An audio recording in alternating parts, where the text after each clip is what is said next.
les premières années de la vie d'un bébé, ça représente vraiment un véritable challenge pour son système immunitaire.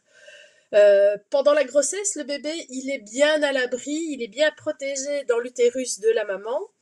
Et ce n'est que lors de l'accouchement où il va être en contact pour la première fois avec des virus et des bactéries. Il va falloir presque 5 ans, 5 années complètes, pour que le système immunitaire de l'enfant soit le plus fonctionnel, le plus opérationnel possible.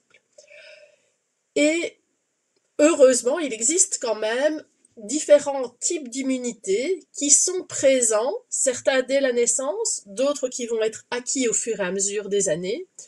Mais il existe toute une série de lignes de défense qui vont permettre à l'enfant de résister aux agents pathogènes avec lesquels il va être en contact durant les premiers jours et les premières années de sa vie. La première ligne de défense, c'est la peau et les muqueuses. Donc ça va vraiment être une barrière physique pour empêcher les virus, les bactéries et les agents pathogènes de pénétrer à l'intérieur de l'organisme. La peau forcément, mais également les muqueuses qu'on retrouve au niveau des voies respiratoires, mais également au niveau du tube digestif.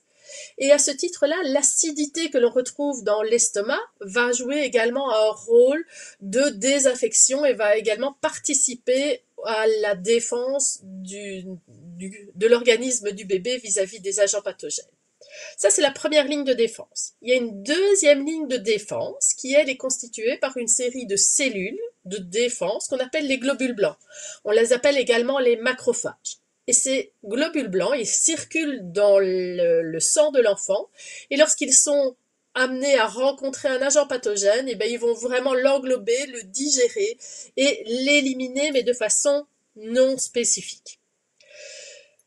Parfois, les macrophages, ils passent à côté de certaines choses et il arrive que l'immunité qu'on appelle immunité innée, parce qu'elle est efficace dès le premier jour de la naissance de l'enfant, il arrive que cette immunité qu'on appelle innée ne soit pas suffisante.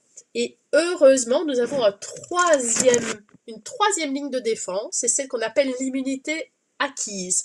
Et cette immunité acquise, elle va être constituée par des anticorps spécifiques lorsque l'enfant va être en contact avec un virus ou avec une bactérie. Alors, durant les premiers mois de la vie de l'enfant, les anticorps, ils ont été transmis par la maman, via le placenta et via le lait maternel. Mais cette protection-là, elle est temporaire. Il faudra qu'à chaque fois que l'enfant va être en contact avec un agent pathogène, il va falloir que l'organisme apprenne à se défendre par rapport à lui et développe des anticorps spécifiques.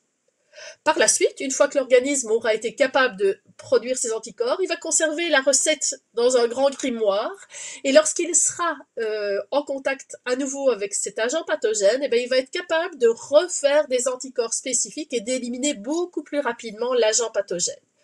C'est le principe de l'immunisation contre les maladies et c'est le même principe de la vaccination. Donc ce sont vraiment deux systèmes complémentaires qui sont nécessaires pour se défendre vis-à-vis des agents pathogènes.